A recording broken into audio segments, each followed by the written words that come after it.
Assalamualaikum warahmatullahi wabarakatuh. Perkenalkan, nama saya Ningwal Nokorwo dengan Stanbook S1S1 24047. Di sini, saya akan menjelaskan mengenai penerapan aljabar linear dalam teknik informatika, yaitu penerapan konsep eigenvalue dan eigenvektor dalam algoritma PageRank dalam analisis jaringan web. Nah, teman-teman semua, seiring dengan pesatnya perkembangan internet, pengguna semakin sering bergantung pada mesin pencari untuk menemukan informasi yang dibutuhkan. Setiap detik, jutaan web saling terhubung melalui tautan atau hyperlink dan membentuk struktur jaringan yang sangat besar dan kompleks.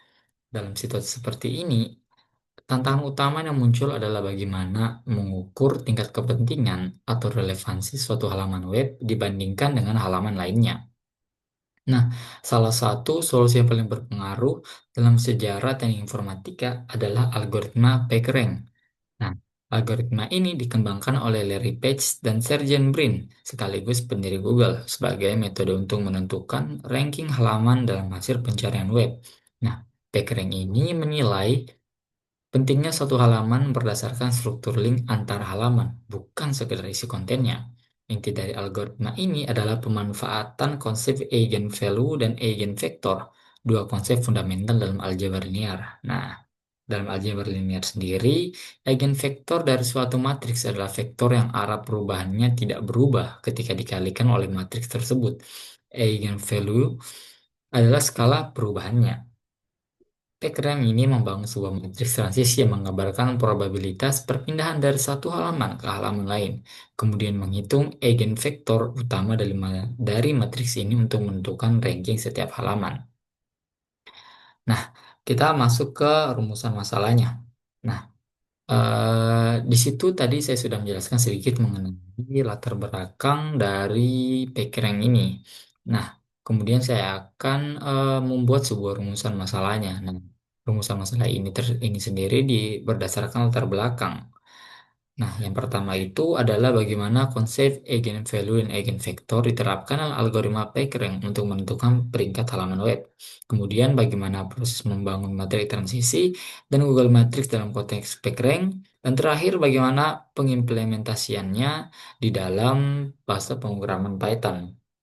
Ini adalah pengimplementasian secara sederhana saja. Nah, tujuannya tersendiri tentu adalah yang pertama menjelaskan konsep dasar eigenvalue dan eigenvektor, kemudian menguraikan prinsip kerja algoritma PageRank, dan terakhir menyajikan implementasi sederhana algoritmanya dengan menggunakan Python sebagai ilustrasi penerapan praktis di dalam teknik informatika. Nah, kita masuk pada pembahasan. Nah, pembahasan yang pertama kita melihat tentang algoritma PageRank serta konsep dasarnya. Nah, algoritma PageRank ini adalah salah satu contoh sukses penerapan konsep aljabar linear dalam dunia nyata, khususnya dalam konteks analisis jaringan web. Dikembangkan oleh Larry Page dan Sergey Brin pada akhir 1990-an, algoritma ini menjadi tulang punggung dari awal mesin pencari Google dalam menentukan urutan halaman web yang paling relevan untuk ditampilkan kepada pengguna. Tidak seperti metode pencarian konvensional yang hanya mengandalkan kesesuaian kata kunci, PageRank mengukur tingkat kepentingan suatu halaman berdasarkan struktur hyperlink antar halaman dalam jaringan web. Nah, secara prinsip itu, PageRank berasumsi bahwa sebuah halaman dianggap penting jika banyak halaman penting lain memberikan tautan kepadanya. Untuk memodelkan hubungan ini secara matematis, digunakan representasi gerak berarah, di mana setiap simpul atau not mewakili halaman web, dan setiap sisi edge mewakili hyperlink dari suatu halaman ke halaman yang lain. Graf ini kemudian direpresentasikan dalam bentuk matriks transisi, yaitu matriks yang menggambarkan probabilitas perpindahan dari satu halaman ke halaman yang lain. Nah, kemudian kita masuk tentang implementasinya. Dalam implementasinya sendiri, Packer memodelkan perilaku orang atau seorang pengguna internet yang secara acak menelusuri halaman web dari satu link ke link lainnya. Perilaku ini dapat direpresentasikan sebagai proses stokastik menggunakan rantai Markov, di mana kemungkinan perpindahan dari satu halaman ke halaman lain ditentukan oleh matriks transisi. Nah, kita masuk pada rumus matriks transisi itu sendiri. Nah, matriks transisi ini dibentuk dari graf tautan web yang merepresentasikan hubungan antar halaman. Jika terdapat n halaman, maka T adalah matriks berukuran n kali n dengan elemen Tij sama dengan seper Lj, di mana Lj adalah jumlah link yang keluar dari halaman ke J. Nah, matriks ini bersifat kolom stokastik ya, artinya jumlah elemen dan setiap setiap kolom adalah satu jika tidak ada dead end. Kemudian kita masuk pada Google Matrix atau G. Nah, untuk mengatasi masalah dead end atau halaman tanpa link keluar, dan spider traps atau halaman yang hanya saling menautkan, digunakan faktor peredaman atau damping faktor yang umumnya bernilai D sama dengan 0,85. Maka dibentuklah Google Matrix G dengan rumus G sama dengan D dikali T ditambah 1 dikurang D dikali seper N dikali E, di mana G itu adalah Google Matrix, T adalah matriks transisi, D adalah damping faktor, dan damping faktor itu umumnya bernilai 0,85 ya, dan E adalah matriks berukuran N kali N dengan semua elemen bernilai 1. Nah, matriks E Nah, matriks E ini merepresentasikan kemungkinan bahwa pengguna melompat secara acak ke halaman mana saja dengan probabilitas 1 dikurang D, bukan hanya mengikuti link. Kemudian adalah eigenvektor dominan. Nah, eh, PageRank ini tujuan utamanya adalah menemukan vektor R, atau PageRank vektor yang memenuhi G dikali R sama dengan R, di mana R itu adalah eigenvektor dominan dari matriks G yang terkait dengan eventual segitiga sama dengan 1. Vektor R adalah vektor distribusi stasioner yang menunjukkan probabilitas jangka panjang bahwa pengguna berada di setiap halaman. Biasanya, R dihitung dengan metode iteratif seperti power iteration, di mana RK tambah 1 sama dengan GRK. Dengan ini, inisialisasi awal adalah R0 sama dengan seper N, seper N, hingga seper N pangkat T. Kemudian kita masuk pada representasi graf, matriks transisi, dan Google Matrix. Nah, salah satu angka fundamental algoritma PageRank adalah membangun representasi matematis dari hubungan antar halaman web. Representasi ini dimulai dari struktur graf berarah dan dikembangkan menjadi matriks transisi. Dan selanjutnya disesuaikan dengan membentuk Google Matrix. Yang pertama ada representasi graf. Nah, kita mengambil graf yang ada di jaringan web di mana nodes atau simpel mewakili jaringan web, sedangkan edge atau sisi itu mewakili hyperlink dari satu halaman ke halaman yang lain. Nah, kita mengambil contoh sederhana, yaitu misal kita mempunyai 4 halaman web. Kita beri nama A, B, C, dan D dengan hubungan link sebagai berikut. Halaman A memiliki tautan ke B dan C. Sedangkan halaman B memiliki tautan ke C, halaman C memiliki tautan ke A, dan halaman D memiliki tautan ke C. Nah, struktur ini dapat kita visualisasikan sebagai graf berarah yang kemudian diterjemahkan dalam bentuk matriks hubungan antar halaman. Kemudian kita masuk pada matriks transisi. Nah, yang pertama tadi saya sudah jelaskan mengenai contoh dari representasi graf. Nah, dari graf yang tadi dijelaskan, kita bisa membangun matriks transisi atau matrix. Transition matrix T yang menggambarkan probabilitas berpindah dari satu halaman ke halaman yang lain. Matriks ini disusun dengan asumsi bahwa seorang pengguna berada pada halaman tertentu dan akan memilih salah satu link keluar secara acak dan merata.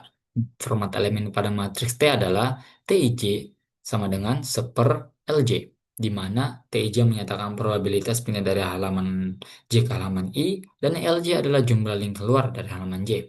Di sini saya memperlihatkan kepada kita semua sebuah kolom atau sebuah tabel di mana eh, pada tabel sebelah kiri menuju ke bawah itu eh, adalah halaman webnya, yaitu halaman web A, web B, web C, dan web D. Sedangkan di sebelahnya itu adalah probabilitas yang bisa kita lihat di bawahnya bahwa halaman A memiliki 2 link keluar, yaitu ke B dan ke C, sehingga probabilitasnya adalah 1/2 karena kemudian adalah halaman B yang dimana halaman B hanya memiliki satu link keluar, sehingga TCB itu adalah satu, dan halaman C juga hanya memiliki satu link keluar, yang seperti tadi saya sebutkan, maka probabilitasnya hanyalah satu. Halaman D juga ini adalah penyesuaian dead end dan Google Matrix. Nah, halaman yang tidak memiliki link keluar seperti pada contoh itu halaman D ya, disebut sebagai dead end. Jika dibiarkan, ini akan menyebabkan distribusi packering buntu pada halaman tersebut dan distribusi probabilitas tidak lagi valid. Untuk mengatasinya, semua halaman termasuk yang tidak memiliki link diasumsikan memiliki probabilitas melompat ke halaman manapun secara merata. Untuk memperbaiki DTN ini, agar proses packeringnya stabil, digunakan konsep matriks G, yaitu versi yang telah dimodifikasi dari matriks transisi D. Rumusnya adalah G sama dengan D dikali T ditambah satu dikurang D dikali seper N dikali E, di mana D adalah Google Matrix, T adalah matriks transisi, D adalah damping faktor yang tadi saya sebut, biasanya setnya itu sebesar 0,85, dan ini adalah matriks berukuran N kali N dengan semua elemen bernilai. Untuk implementasinya, kita harus mengambil sebuah contoh. Nah, contoh yang saya ambil adalah contoh graf kecil yang terdiri dari 4 halaman web, di mana ada halaman web A, web B, web C, dan web D dengan struktur link, yaitu A memiliki tautan B ke C, dan B memiliki tautan ke C memiliki tautan ke A, dan D memiliki tautan ke C. Nah, berikut ini adalah contoh codingannya di mana saya memakai NumPy, saya juga memakai network, dan memakai maloptip. Nah, yang pertama itu kita akan memasukkan array atau memasukkan array yang menerima link dari satu web ke web yang lain. Kemudian kita menormalisasi matriks menjadi transisi menggunakan outbound. Nah, yang ketiga kita membentuk Google Matrix dengan damping faktor. Yang keempat kita menggunakan power iteration untuk mencari backrang.